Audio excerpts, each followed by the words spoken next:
Hey everybody, it's Matt here, and today we're doing a part 2 to a video that we did a few months back, talking about 5 cheap Switch games that you can play right now. Specifically, they were eShop games, and not all of them were good. They were good and bad. So I highly recommend checking that video out, but what I do want to say is that when it comes to this video, they're going to skew on the good side. And as someone who's playing these games, I'm very happy that they're going to. Because while I was playing last time, I was like, no, why? But this time I was definitely having a lot more fun. And also, by the way, this video is going to be released on both our Those Guys Play channels and our Game Time channel. So on Game Time, normally we do reviews, sometimes scripted, sometimes unscripted. And when it comes to our Those Guys Play channel, usually Let's Plays, and also just some other kind of bigger scope videos, maybe even going to some locations, maybe even just talking about some games overall from some of our favorite systems. So we still do Let's Plays, but we've also branched out into that as well. But regardless of where you're watching this, I want to thank you all so much for doing so. Thank you all so much for watching us in 2023. And this should be one of the first videos that comes out in 2023. We'll see if that happens. But either way, though, let's actually get to these games right now. So the first game we're taking a look at is Revenge of the Bird King. And this game is absolutely absurd. This game takes place on Gun World, and your character is the only one that can protect it. But interestingly enough, he doesn't seem like he's the good guy, he actually might be the bad guy. Even though he talks about his values as having to protect this world, the group that seems to be opposing him seem to be a group of good doers. At least they seem to be, they claim to be. So it's actually very interesting that you get to be the bad guy, but are also trying to protect this world. And when it comes to the gameplay, and not just aesthetically, as you can tell, it's clearly inspired by the NES, but also via its difficult gameplay as well. So you have a gun that you have to make sure to reload, but you can only reload it by planting it into the ground, so having a gun come from the world. If you don't have the gun, you can use your basically like a buster sword to slice through, but you actually have to use different mechanics as you're moving around and do different button combos to actually try to climb around and move around, and there's different types of enemies and whatnot. So it's actually a bit more complex than you might think on the surface just by looking at it. And also there's a lot of gun puns. Literally start up a level and it says "thy will be gun" instead of "thy will be done," and it's just a kind of very fun, weird vibe that I definitely enjoy. And looking at its price, by the way, currently it is $4.99 on the eShop, but I ended up getting it on sale for like 17 cents. Now the next game we're taking a look at is called Shaolnor Legends, and it's a game that I picked up a long time ago when I first got the Switch, but I never had the chance to check it out. Now that I have, it's a very interesting mix of clearly aesthetically trying to be Legend of Zelda: A Link to the Past, having dungeons as well, but actually having a day-night cycle that you have to adhere to, and the story of the game has your main character trying to compete in some kind of like Hunger Games-esque trials, and other people have clearly died while trying to do these trials. There's some jokes and references to that as you're playing. And also when it comes to just your health, you also have mana as well that you do have to make sure that you don't use too much of it. And also you can go to, you know, different shops or the inn to try to actually restore that mana. But again, you have to think about when you're going to be waking up and how that's going to change the environment around you. When it comes to the puzzles that I've played so far, the first dungeon, they're very easy to pick up. This is a game that's $9.99, and so far from what I'm seeing, I don't know if it's worth that price, but I ended up getting it on sale. It was around, I think it was $1.99. And for that price, I definitely do recommend this just to check it out. It's a fun, cute little game. It's not going to be one of those, in my opinion, Game of the Year epics. But in my personal opinion, I don't think that every game has to be. As long as this is it's a fun game, which I do think that this is, I'm personally pleased by it. I just don't know if, from what I've seen so far, I can recommend it at its $9.99 price point. But again, it does go on sale fairly often. Would recommend checking it out if it's on sale. So when it comes to the next game we're taking a look at, which is called North, it is actually $2.99 on the eShop. I ended up getting it for significantly less, I believe under $1, and I got it around the time I actually got the Switch too, just like with Shaolnor Legends. So when it comes to North, I didn't know what to expect.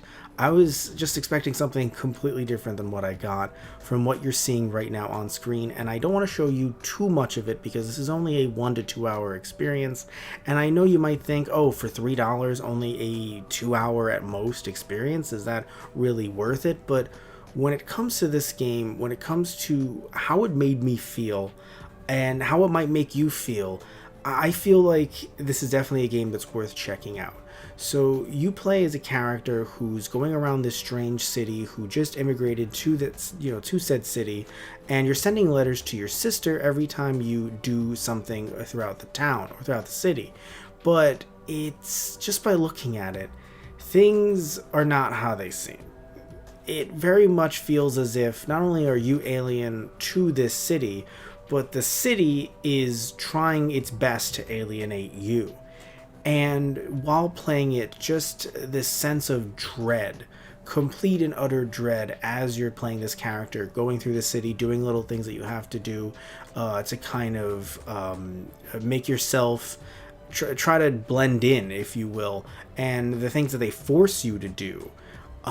This is the kind of game that I would not say is so much for the faint of heart.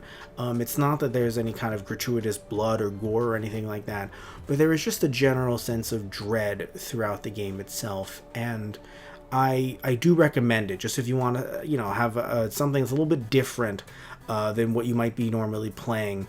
I would recommend it, but again, I do recommend maybe playing with some friends, maybe having the lights on, because, maybe not doing it when you're in a bad place, because this game definitely drained me, but it did it in a way, like I still felt compelled to play it, and I beat it literally in one sitting. So I do recommend it, but, I do want to advise you as well, before picking it up, that you should know that. This is a bit of a tonal whiplash. This is the Mutant Mudds collection, and I'm sure you've probably heard about this game. It's been ported to a lot of different systems. I didn't even realize that it was actually that big. I think I vaguely heard about it before, but I actually had the chance to check it out here on the Switch, and I have to say it is a ton of fun. There are a lot of references to, classic retro gaming, but what's really cool is that the story is just very simple. It's a very simple platformer story. You're with your grandma, meteor coming to Earth. Oh no, you have to go fight these aliens. And so you just kind of go about your day. You're like, okay, grandma, I gotta go fight some aliens. She's like, eh. And so, it's just grandma, and so you just run off and you're doing some fun platforming. But one thing I do want to mention, though, is that when you look at this game, you might think, oh, it's going to be like a super easy platformer. But I do have to say, though, it definitely will give you a run for your money. So not only do they throw a lot of different enemies at you, but also there are different perspectives that you can actually jump in between. A bit like that Paper Mario game, I believe, for the Wii. So when you actually have these different perspectives, also, other games have done it as well. I know Kirby has too. When you can actually jump between these two, it actually it's trippy for me trying to go through different levels and avoid different enemies, especially with how the depth of field and whatnot, but also trying to see which is the best path I can take, because you can actually do other paths through the level, kind of like Kirby and the Amazing Mirror, but it is definitely more linear, and I enjoy that. Kirby and the Amazing Mirror, I've actually recently started it. My phone, that's great, thank you, phone. No, it's fine, I'll let you finish. Oh, you're still, okay, cool.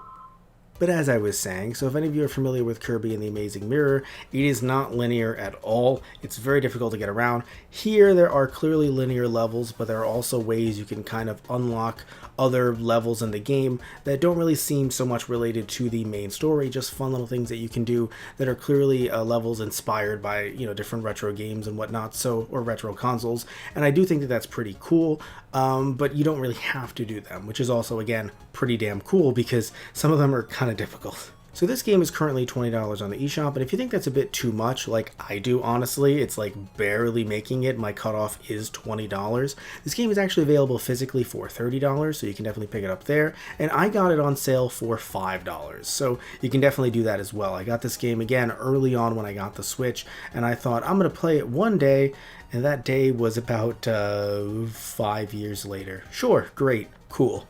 My backlog's just fine. But either way, I would definitely recommend this game, and while I can't recommend the other two in the collection as I haven't gotten to them just yet, when it comes to this game, at the very least, I would definitely recommend picking up his collection for said game.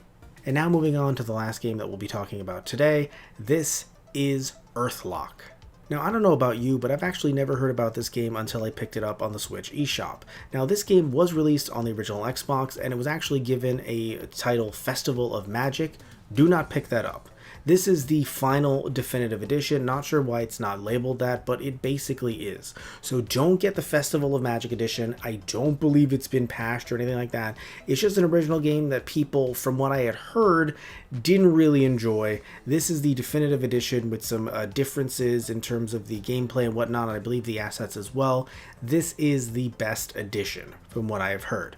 Now this also is $29.99 on the eShop. Should you get it for that price? Well, I'll talk about the game in just a bit, but in my opinion, I think that if you find it on sale like I did, which I believe I got it for either $15 or $8, this game is definitely worth it. So it is actually a turn-based RPG where I am in the story, where you take on the role of two different characters. So the first character is Ivy and the second is Amon, but as of right now, they have not met. So when you start with Ivy, you're actually in this kind of like half school, half like Air Force Academy where they do send some of the students on missions. That sounds normal when you say it out loud, but the point is, you know, it's a constant trope that you've seen in different RPGs and anime and whatnot. And so her dad is a general because of course he is, and he does not really like her being on missions because of course he doesn't, and she wants to be on missions because of course she does. It's a story that we've seen time and time again, but it's one that I don't think is out of place here. I don't think that they don't do it well. I think that they do, but it's still one that we've seen time and time again. And I do enjoy the battle mechanics from what I've played so far. Early on, you know, it's cool that it's a school because it shows you how to actually play the game, and it is a little bit slow, but I don't think that, you know, it's disrupting the game in any way from what I've played so far. Now, when you play as her, and, you know, of course she's going to sneak off on a mission, you then shift to an ancient temple-looking place. And Amon, with his uncle, are actually kind of just going around the temple, kind of Indiana Jones style, trying to find a specific treasure. And so when you see him, it's interesting too with both him and Ivy. Both of them talk. So you're not kind of dealing with this silent protagonist that you usually do with RPGs. No, this is the story that everyone is going to be, you know, talking and kind of being a part of. You are controlling them, of course, but also in a way you are kind of like a fly on the wall watching things happen, which I do think is pretty interesting. And also when you play as Amon with his uncle, you actually, because you've learned, you know, the mechanics from playing as Ivy, you now end up fighting a boss, and I was thinking that I was completely screwed, but thankfully I was able to beat the boss. And now when it comes to the price that I mentioned before, it being $30, I'm not saying this isn't worth $30. I'm just saying, like I did with the Mutant Muds collection, that $30 for me, it isn't pushing it, it's just past the point that I want to pay for digital games. And sadly, there is no physical version of this game available, or currently in print. There are some online, but I would not be paying that price for this game, or really for any game, to be quite frank with you. So when it comes to this game in particular, I would highly suggest getting it on sale, you know, for 15 bucks.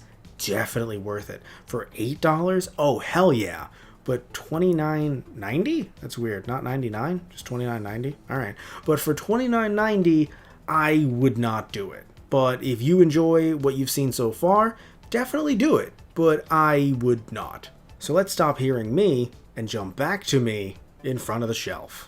So I don't know about you, but I think that was a pretty fun list. And if you enjoyed any of those games, please tell me down below. I'd love to hear about it. I definitely cannot wait to beat some of those games because one of my New Year's resolutions, and I usually try not to make them, but one of them was actually to play more video games. Because when you look at this channel, you might think, oh, Matt and a lot of other people on the channel, you know, really play a lot of video games. But funnily enough, we are very busy with life. So usually not so much when it comes to playing games, especially in my spare time. But I've actually decided that I want to play some more games, have some more fun, right? I gotta schedule fun, everyone. And so that's how you know it's fun, is when it's scheduled. And so when it comes to this video, it definitely has been a lot of fun, not just to play these games here, but also going to continue playing them in my spare time. Especially, just shout out to the Mutant Mud collection. That one definitely has got me hooked. Revenge of the Bird King as well, but I mean definitely Mutant Muds. Definitely pulling me in, and I can't wait to beat that game in particular. So, either way though, thank you all so much for watching. If you like this video, also please remember to like and subscribe. Love you all, take care, and tune in next time. So, I'll see ya.